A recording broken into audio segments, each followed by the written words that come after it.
Hi, everyone. I'm Maggie McGrath, Senior Editor at Forbes. Leon Capital Group is a diversified holding company that got its start in real estate, but is now a multi-billion-dollar conglomerate.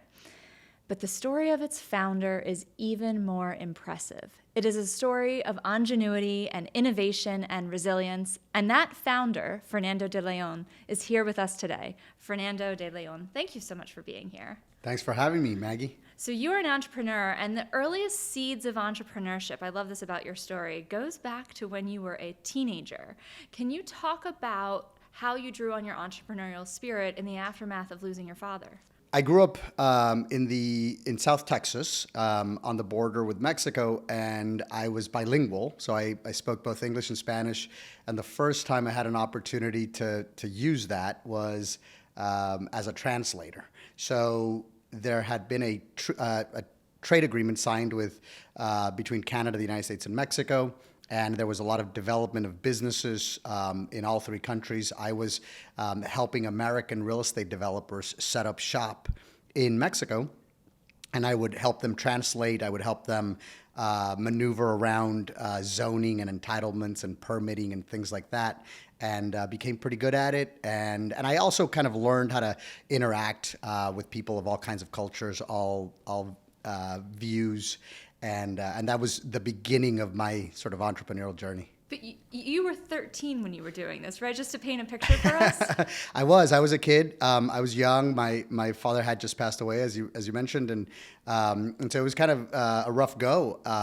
It was a time where there was a lot of instability, and I wanted to help my family. I wanted to help my family's finances, and I said, how do I contribute? And I had this thing, right? This opportunity where I learned 2 languages, and I said, I'm going to figure out a way to leverage it, monetize it, and generate some value for myself and for my family, and then also to help these people do what they were doing, because what they were doing in setting up shop and building businesses there was also going to create employment.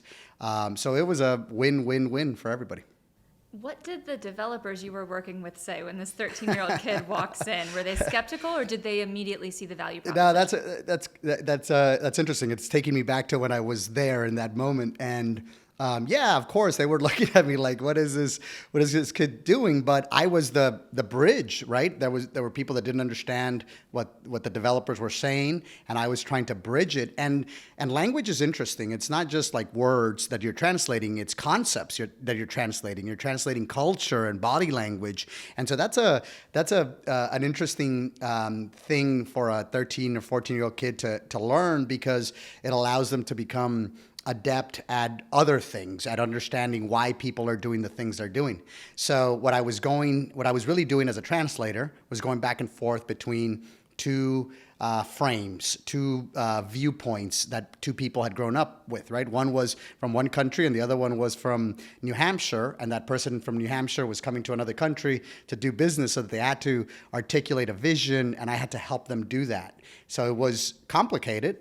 And they were looking at me at first skeptically, but then when it was working, then they said, okay, well, this this young boy is my ally. I better sort of engage with him. So it was very, very formative, and I think, privileged that I got this, chance as a kid to do something that was complex and that would later sort of become my way of building other businesses, right? That I always say that the United States has this amazing operating system, and no other country has an operating system like the United States.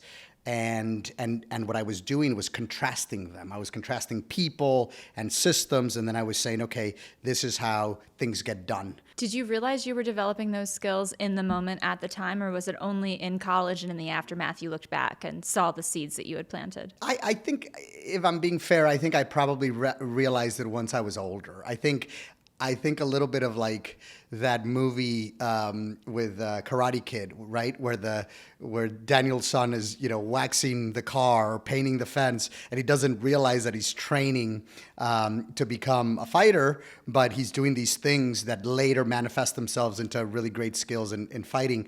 And I don't think I realized it then, only until I was a businessman or even a college student. I started to recognize patterns and say, oh, okay, that's what was happening. and that's why my brain thinks about these things this way.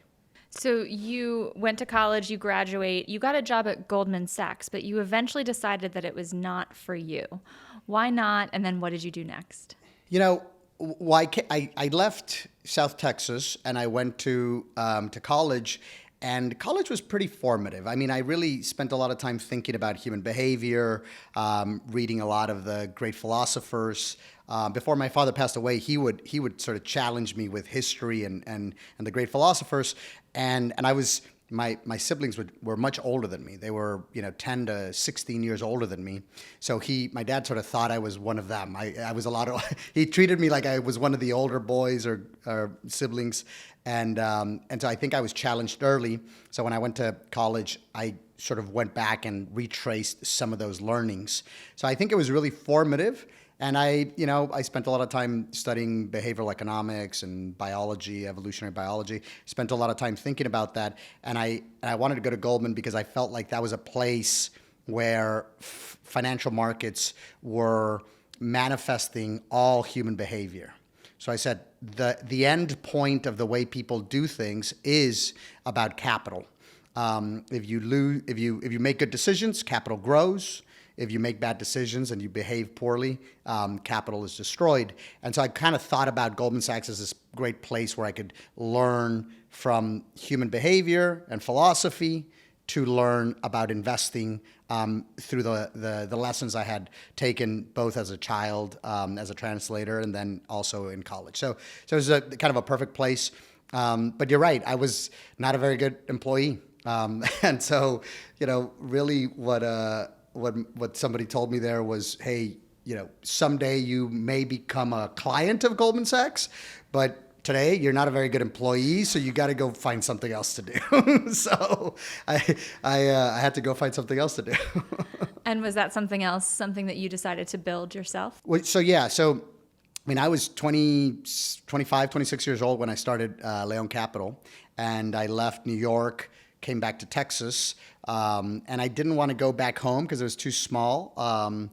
My town was kind of a small town, but Dallas was this thriving place where I felt was centrally located. You could tell there was a lot of vibrancy and dynamism, and I could kind of go there and stake my claim.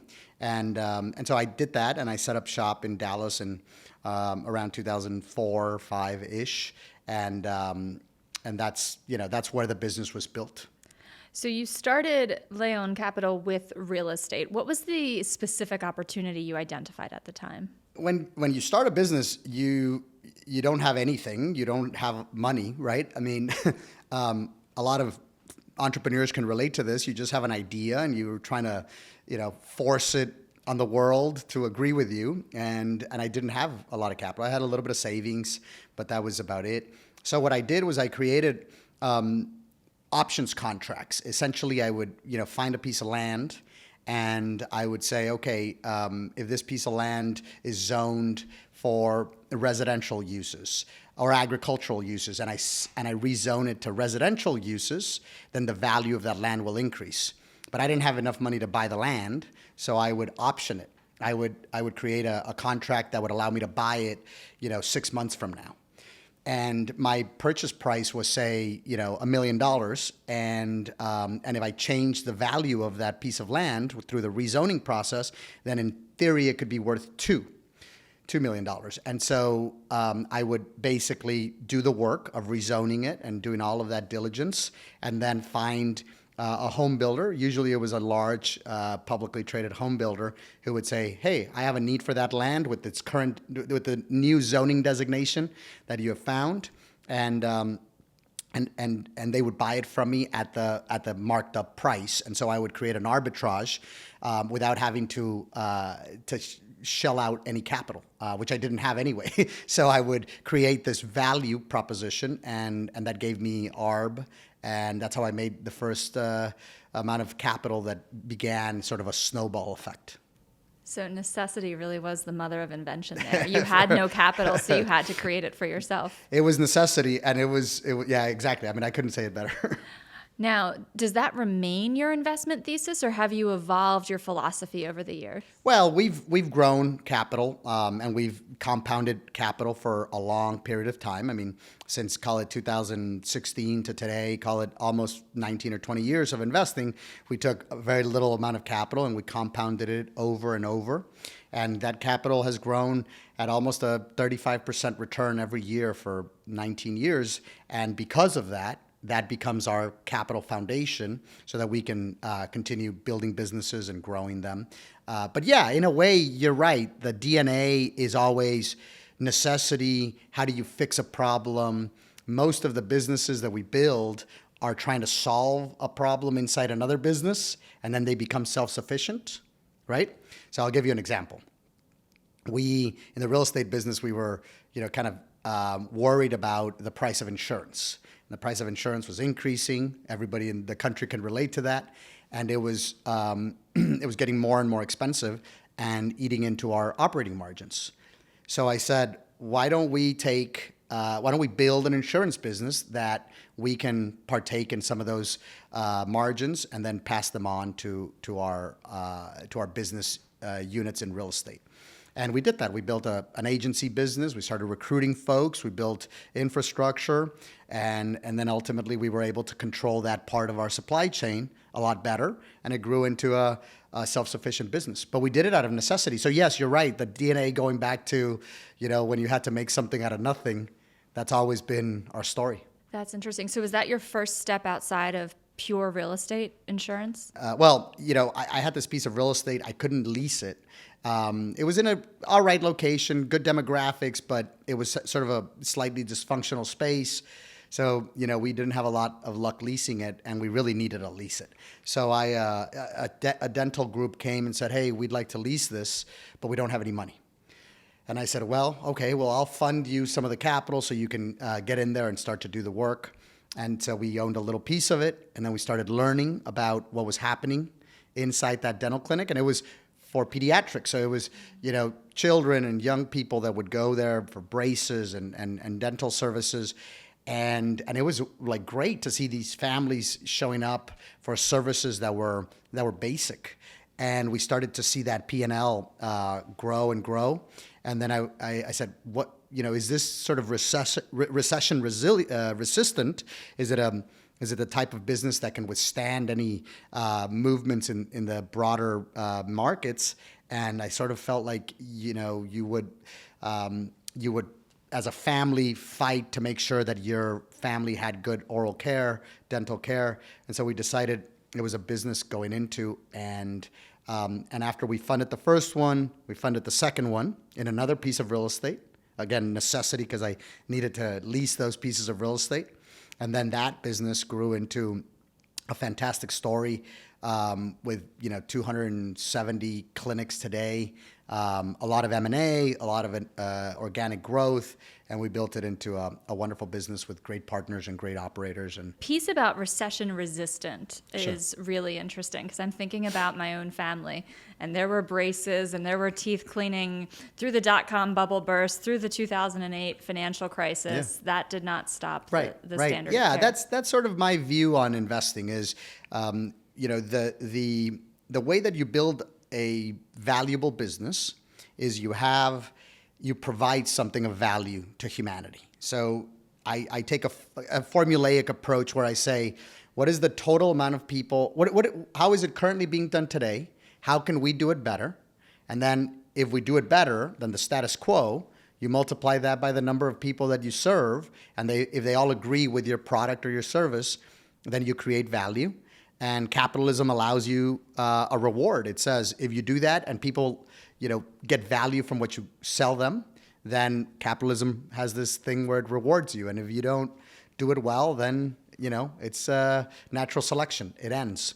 And the businesses that we built were created to provide services and value to families, to people. So we invested in veterinary care, in dental care. We built businesses around mental health, cardiology, just basic healthcare services that people needed across the United States. And then also we built other businesses in real estate where we built housing and logistics. But I always felt like these things were fundamentally necessary for society. So that's basically your formula when you're trying to figure out whether or not to add a new business to your portfolio. That's been our view of how to build value, and then to provide value to others, so our companies are valuable. For someone watching, what you just described sounds a lot like private equity. How do you react to that analogy? Well, I think private equity has done a lot of things in the financial markets, and they are, in many cases, large businesses that charge fees and do something on behalf of savers and pensionees, and so they have a very prescribed contribution to the supply chain of capital. I think what we do is is distinctly different because we are using our capital. Oftentimes, the partners in our businesses are providers of dental services or mental health services, and these are people that are in the trenches with us, and we own and operate these businesses for the long haul. And so we don't think about sort of 3 or 5 year windows where we have to come in and out of businesses. So we're thinking about long-term value creation in a way that isn't cyclical or isn't financially oriented. It's really about long-term value creation. What are the areas, either sector or geographically oriented, that you find there might be value in the coming years? What has your attention or at least curiosity right now? Well, look, I think I'm not the only business leader out there to say that we see the technology field impacting everything. It is now the piping system for acquiring customers, marketing to customers, to processing payments. Every single part of our businesses is touched dramatically by technology, and it has an impact. Therefore, we have to invest in technology businesses in order to partake in some of that upside.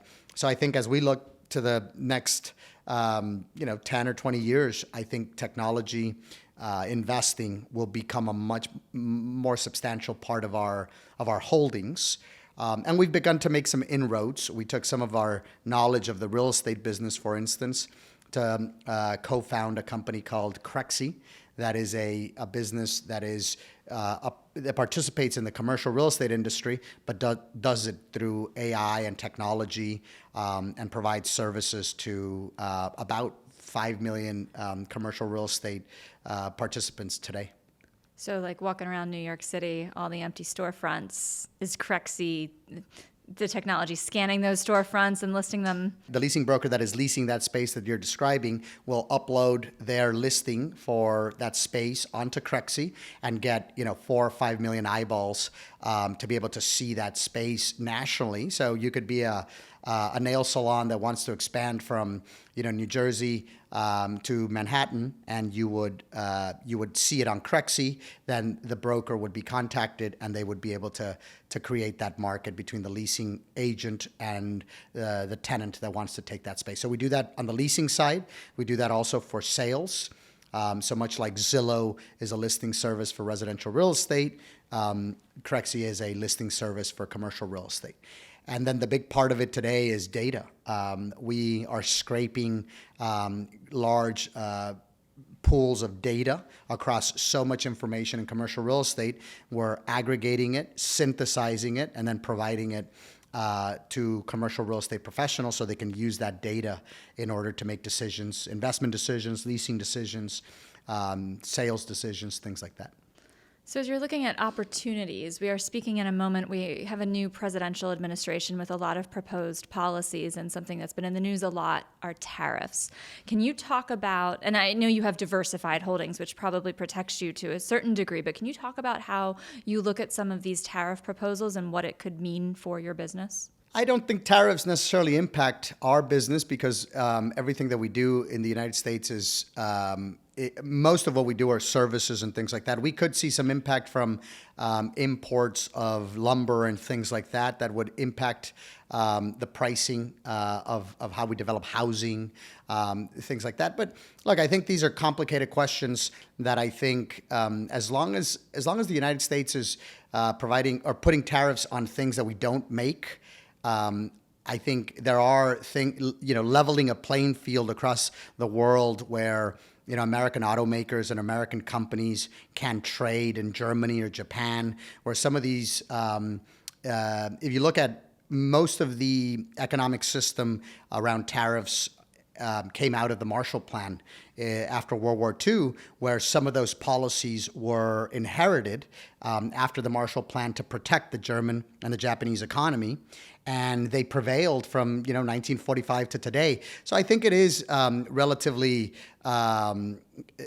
reasonable for the United States to go back and look at some of those trade agreements with Japan and Germany that were relics of the post-World War II rebuilding era. What we did is we wanted to protect the Japanese and the German economy so they would rebuild. And the American sort of moral position on that was extraordinary. But there are some things that are relics of that era that should be reconsidered.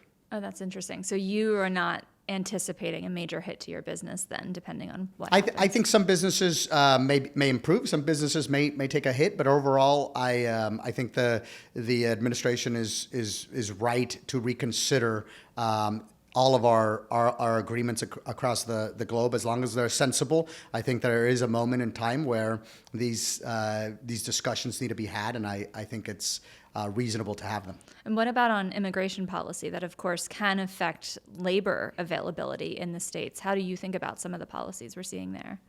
On the immigration question, I've been thinking about that question for a long, long time. And frankly, I think about it in the context of millions of years of human evolution. And so I think about, migratory patterns of early Homo sapien all the way to today. And so I try to look at these things over a long period of time. It's a complex topic, right? It does include questions of labor and consumers. It includes questions of fairness for the American worker. It includes questions of security and stability for our economy. And so all of these things need to be incorporated into a coherent immigration policy. Again, this is not a bad time to be having this discussion around sensible immigration policy. And I think the impact on our businesses, I think, again, some businesses will have zero impact. Some businesses will be impacted at 5 or 10%. And in the grand scheme of things, I think the American economy, at a $30 trillion GDP economy, is not easily moved by changes at the margin that secure a border or things like that. Now, we talked about the business opportunities you see. Do you think about Leon Capital Group in terms of community impact or social development over the next 10 years or so? Yeah, of course. I mean, one of the things that I love about our business is so many people participate in it with employment, and so I get a chance to meet so many interesting young men and women that are participants in our business, people that we recruit, people that help us build it, and so that is the first impact that we have, is being employers for 4,000 or 5,000 people that at any given time are in our business, or our holdings, and that's one of the things that I'm very, very proud of. I happen to be a person that understands the demographics of the Hispanic community in the United States, and so I see a lot of young people that are graduating college, that we try to be a place for some of these graduates, and so I think that's a huge line of impact. We have a scholarship program, the De Leon Scholar, so we're constantly talking to young people about college and about higher education. So we do a lot with that. Some of the work that we're doing now is through the Horatio Alger Association, which is one of the most extraordinary organizations in the United States that exalts the American dream, and I'm proud that I'm a member of this organization, where the organization has awarded 37,000 scholarships over its history. So we do a lot philanthropically. We try to understand some of the urban communities that I happen to have a sensibility towards, and so these things we try to make as big an impact as we can. We started off talking about your family. What do they say about your business now, knowing that as a 13-year-old you started translating and helping the family that way? Are they surprised? Well, it depends. I've got a lot of siblings. I've got 4 siblings, and some of them are, very supportive. Some of them are very demanding. My sister, she wants us to continue to grow and to build more businesses, and she's very thoughtful. But we get together every Sunday evening at the house, all my nephews and nieces and my siblings, and we have very interesting conversations about the trajectory of our family. We didn't expect to touch so many lives, but it's been very, very rewarding. And especially as I see my nephews and nieces now, I see the way that they're interacting with technology and with the new world order. I think what we've built is a place where many of them can show leadership and participate in those businesses, and so I'm proud of that. You say you didn't expect to touch so many lives with the work that you're doing. Do you attribute that reach to luck or to skill? Well, I think, look, I was born in a very specific part of the world. That's luck. I was born as an American citizen, which is the most extraordinary gift that a human being can receive, in my opinion, and that's luck. And so those two things marked the rest of my life and my trajectory. So that part of it is luck, but there is a lot of stamina and there is a lot of scrappiness that you have to have in America to go build businesses today. I've heard it described, building a business, I've heard it described as chewing glass and staring into the abyss. And I love that. I think building a business is that. It's tough, and it's and every moment is a new decision and a problem that you're solving. So, we can have these discussions that are about the broad highlights of how you build businesses and everything we've done. But in the trenches, everything we've done is just tough and scrappiness. And every person that's with me in the trenches every day, they are, fighting to protect our businesses. And that's really, really hard to do. So I think that isn't luck. That part of it is scrappiness. But I do think that early on, some of those things that are set in motion without our ability to impact them, those are luck. So I think it's a combination.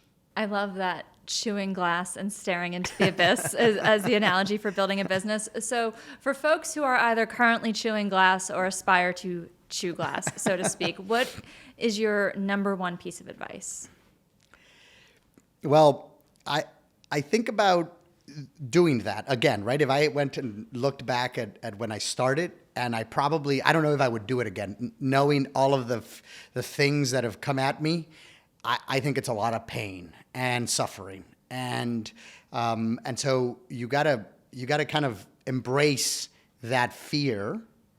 You've got to compartmentalize it in a way, and then leverage it so that you can use it to win in whatever business endeavor you have. But it's pain and suffering.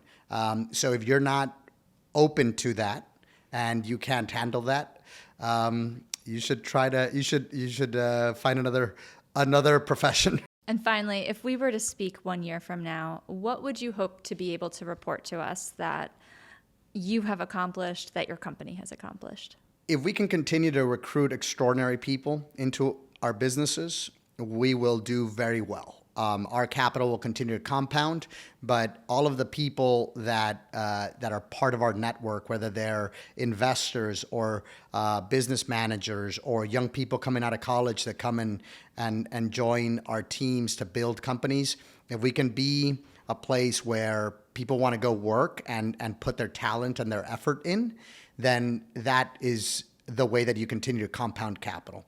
And we'll continue to do it in the real estate sector, in healthcare, in insurance, and lending, in technology. We'll do all of those things, but we can't grow these businesses if we don't have extraordinary men and women that join us. So as long as I can report next year and for many years to come that we have great men and women joining our ranks every day, I think that'll be the most rewarding thing as we continue to build these businesses. Fernando, thank you so much for sitting down with us. We really appreciate your time. Thank you for having me.